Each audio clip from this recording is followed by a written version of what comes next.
Born to be a leader, raised as the perfect warrior, and gone before he ever got to grow up. But if you think Neteyam's story ended on the deck of the Seadragon, think again. So what happens to a family, a clan, and a planet when their perfect son dies in their arms? Neteyam's early years, the making of a golden child. Neteyam to Sully Olo'eyktan, born around 2155, is the first child of Jake and Neytiri. He entered the world as the living symbol of the Olo'eyktan's future. The firstborn of Tuk and Lo'ak and the son of a future Tsahik, he is, from the moment he opens his eyes, tied to a leadership line that stretches back through Na'vi history. Neteyam becomes the benchmark against which all the other Sully kids are measured. Where Lo'ak is allowed to stumble and Tuk is allowed to play, Neteyam must excel, mature faster, and always maintain discipline. Neteyam was raised in the shadow of the 2154 war, spending his first years among the remains of Home Tree before the Olo'eyktan relocated to the floating Hallelujah Mountains, glimpsed during Jake's narration at the start of The Way of Water. In the family montage that opens The Way of Water, we see baby Neteyam being presented to the entire clan, connecting to Eywa for the first time under the Tree of Souls, playing with his siblings and being taught to shoot a bow by Jake. Tie-in material in Avatar The High Ground makes his formative training and conditioning clearer. When Jake takes one of the boys on recon or training missions, it's always Neteyam, not Lo'ak, because Neteyam is the one Jake describes as reliable. These moments are the foundation of the role he'll spend his whole life fulfilling. Neteyam is praised when he follows orders, trusted with tasks beyond his years, and held up as the model that the other Sully children are expected to match. This is the origin of the perfect son position assigned to him, and it's reinforced every time he's treated like a young warrior instead of a child. Sounds a little like a Pandoran royal family to me. What do you think? Let us know in the comments. The Avatar The High Ground comics show Neteyam is the default babysitter, expected to keep the younger siblings safe, and, importantly, the one constantly told to keep Lo'ak in line.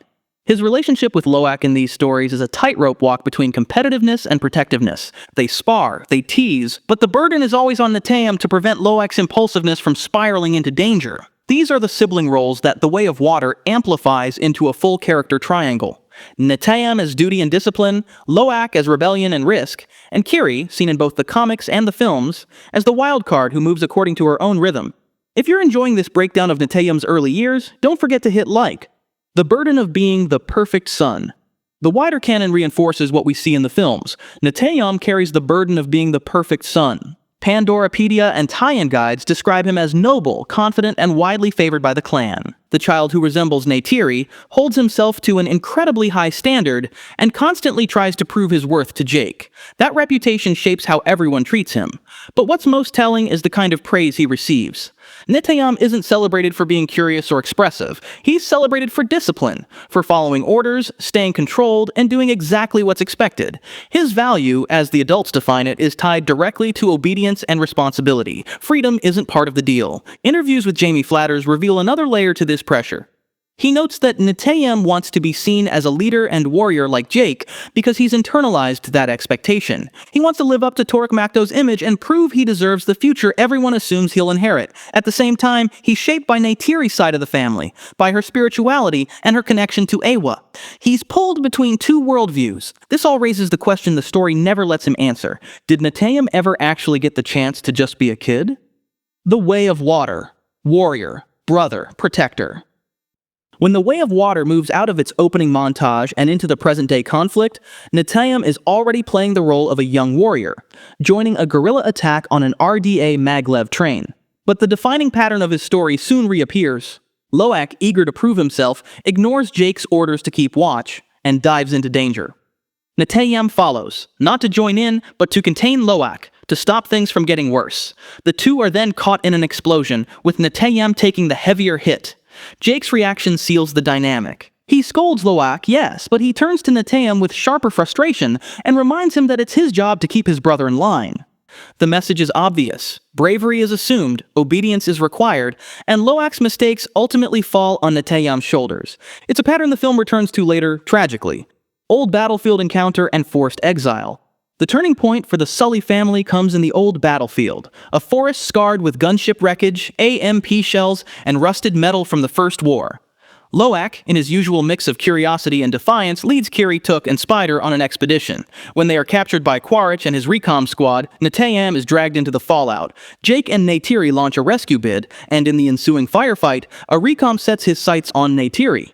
Neteyam intervenes with a well-timed arrow, saving his mother's life. But having revealed his position, he fumbles nervously with his next arrow, leaving him vulnerable to recon fire. Only a desperate lunge from Jake saves him from a hail of bullets.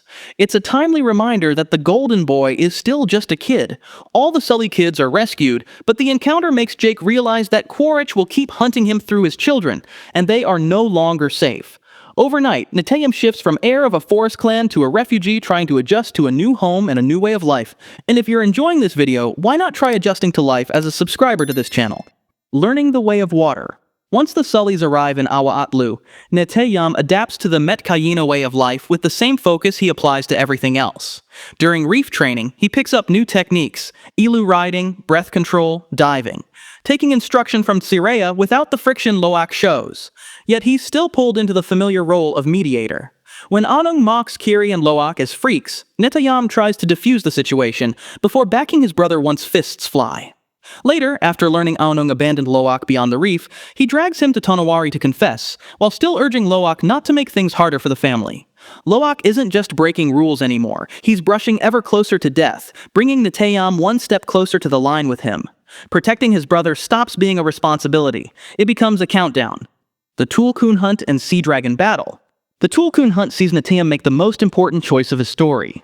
When the Metkayina learn a Tulkun has been killed, Lo'ak decides to sneak out and warn Payakan, defying Jake's explicit orders to stay out of it. Neteyam knows exactly what it means to defy their father.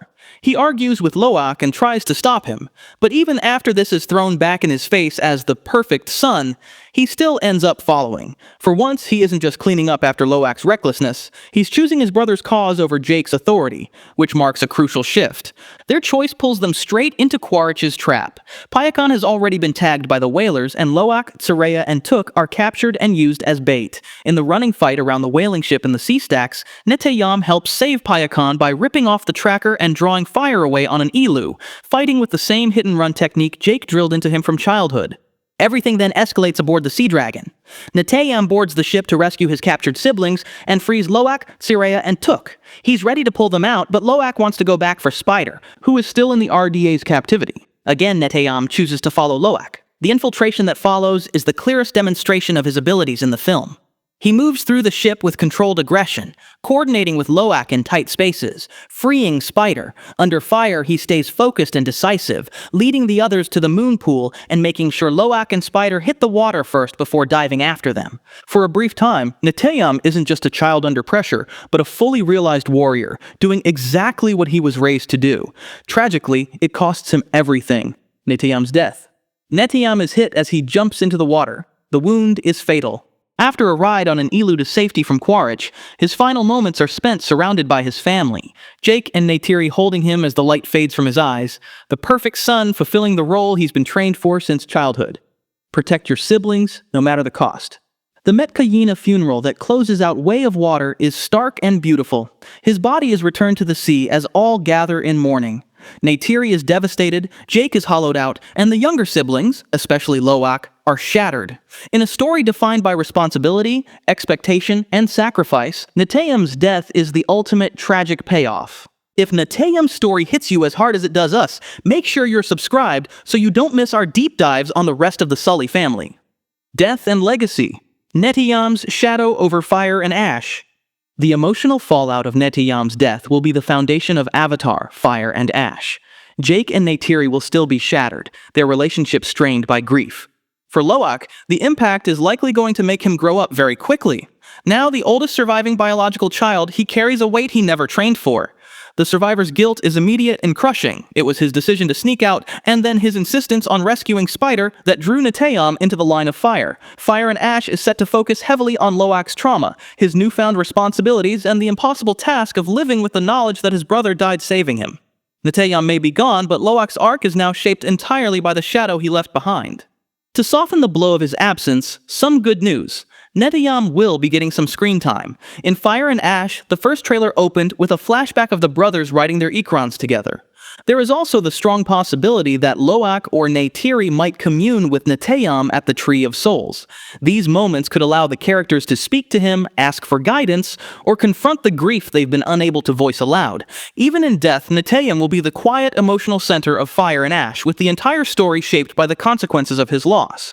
Thematically, this fits perfectly. In life, Neteyam stood at the intersection of Jake's marine discipline and Neytiri's Na'vi spirituality, the child who carried both worlds without ever complaining. In death, he has the potential to become something even more important. The spiritual anchor that shapes Lo'ak's identity, steadies Neytiri's rage, and reminds the entire Sully family what they are fighting for. Will Neteyam stay frozen as the perfect son in his family's memory, or will Fire and Ash show us his flaws and doubts through flashbacks and visions, turning him into something even more human? And when Lo'ak finally stands on his own as a leader, will he be living up to Neteyam, or finally stepping out of his shadow? Before we wrap up, I'd love to hear what you think. What's your favorite Neteyam moment? Do you want to see more of him in Fire and Ash? And how do you think Neteyam's legacy is going to shape the choices Lo'ak makes going forward? If you enjoyed diving into Neteyam's story, make sure you're subscribed so you don't miss our deep dives on the rest of the Sully family and our breakdowns of every frame of Fire and Ash.